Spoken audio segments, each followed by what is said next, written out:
Hello, everyone. My name is Julian Godoy, and welcome to my presentation for Public Health 168 Nuclear Environments. A few disclaimers before we start. This presentation is meant to be watched as a video. If someone were only looking at the slides, this would not make a lot of sense because most of the images are only pictures, little text. I would also like to add that these slides were compiled in Google Slides, and any sort of visual error from opening these slides in another program may derive from that. On a final note, websites and sources used in researching the information are provided in links at the end.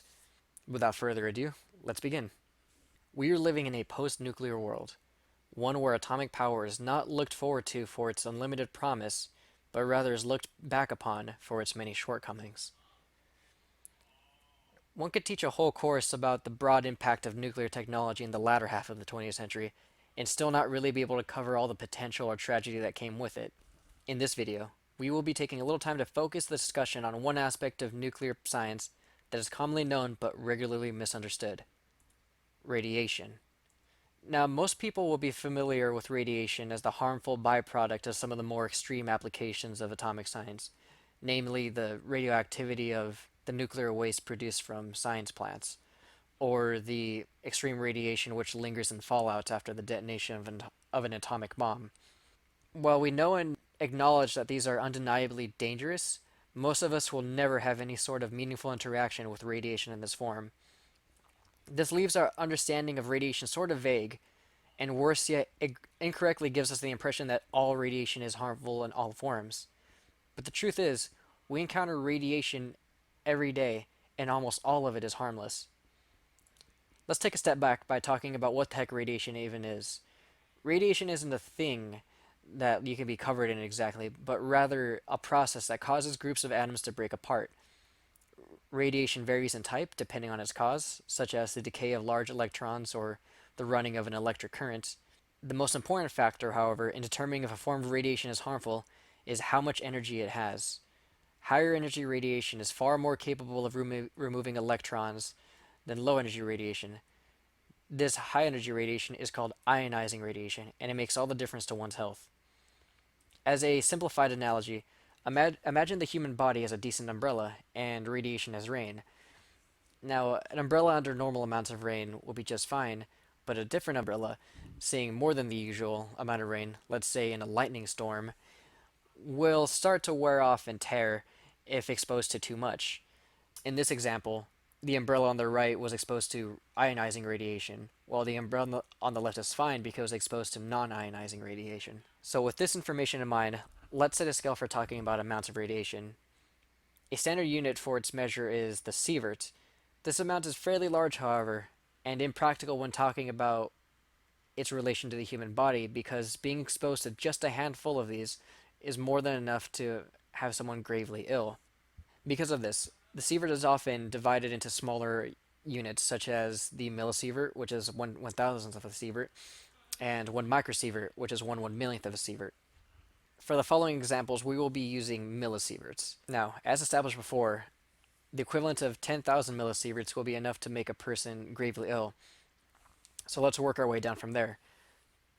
For a person to start experiencing radiation sickness, they would need to be exposed to about 400 millisieverts worth.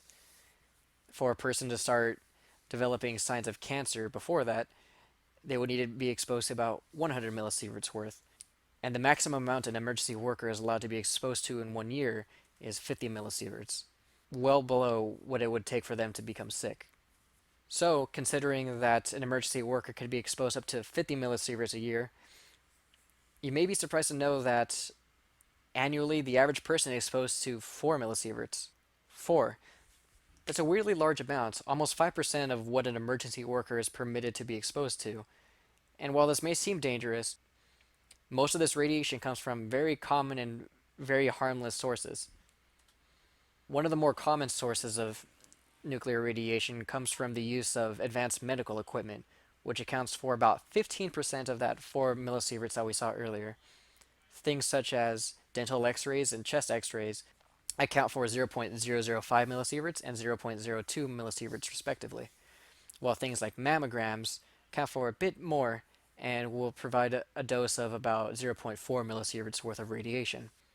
Things like CT scans are considerably more radioactive and intensive, and ones for the brains and ones for the body account for 2 millisieverts and 7 millisieverts respectively.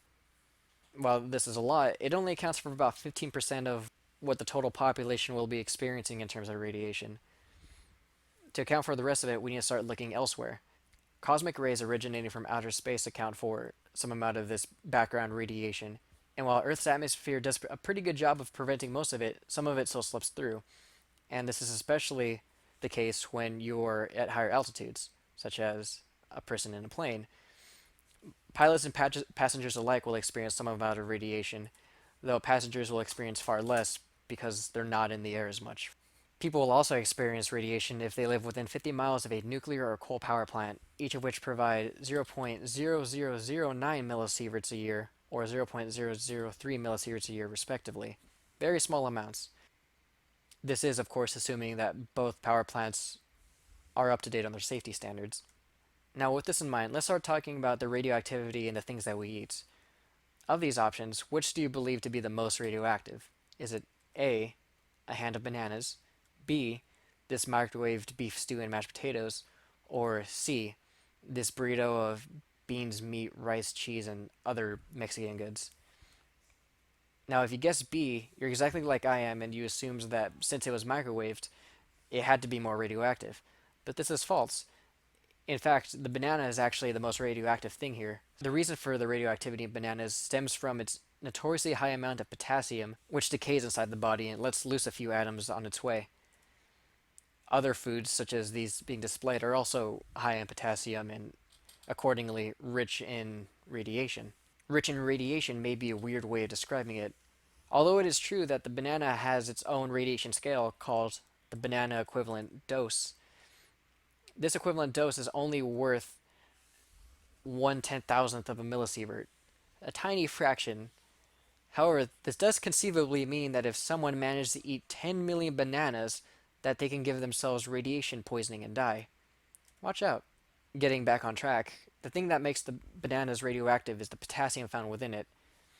And this potassium is actually found in quite high quantities inside the body, and every year will actually naturally contribute zero point 0.4 millisieverts a year to the background radiation that every person experiences, just from the potassium inside the body alone.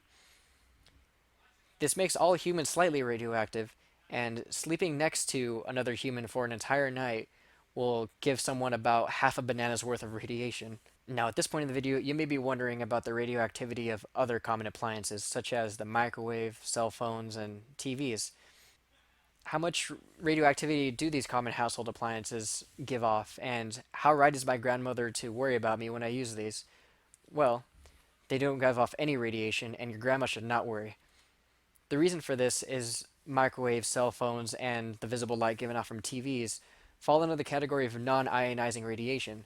They aren't energetic enough to make atoms break apart. This is a good thing. A bit of a caveat comes with a TV monitor, however. If you remember TVs from about 30 years ago, all of them were like this, a big old cathode ray tube. And watching one of these for a year will actually yield you some amount of radiation, 0.001 microsieverts, which is the equivalent to about 10 bananas worth a year. However, most TVs nowadays look a little more like this, which, since they're not using cathode rays anymore, account for 0 doses of radiation per year. Now, we would be remiss not to discuss some of the more extreme cases of radiation on the other end, so let's talk about those now. The incident on 3 Mile Island within the United States exposed people to about 1 millisievert worth of radiation if they were nearby.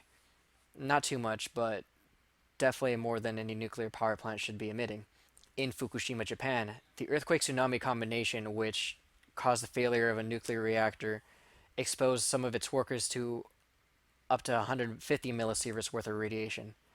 Quite a lot and quite a bit more dangerous. However, this pales in comparison with the Chernobyl nuclear meltdown in the former Soviet Union, which exposed nearby persons to 50,000 millisieverts of radiation. The reason I'm taking the time to point out common sources of radiation isn't to undermine the interests of people who stand against it, and also isn't to make people think that radiation is somehow okay by any means. Rather, what I want out of people is for them to have a better understanding of radiation when discussed as a whole, and know that when people are talking about radioactive nuclear waste and when people are talking about the radiation given off of radios, that those are not comparable whatsoever. It is completely acceptable to stand against nuclear weapons and technology. However, it's not okay for people to misunderstand the situation at hand. And hopefully, the next time someone tells you that something causes cancer, you can offer a satisfactory rebuttal as an informed citizen. Thank you very much for watching. I have been Julian Godoy, and once again, this has been a presentation for Public Health 168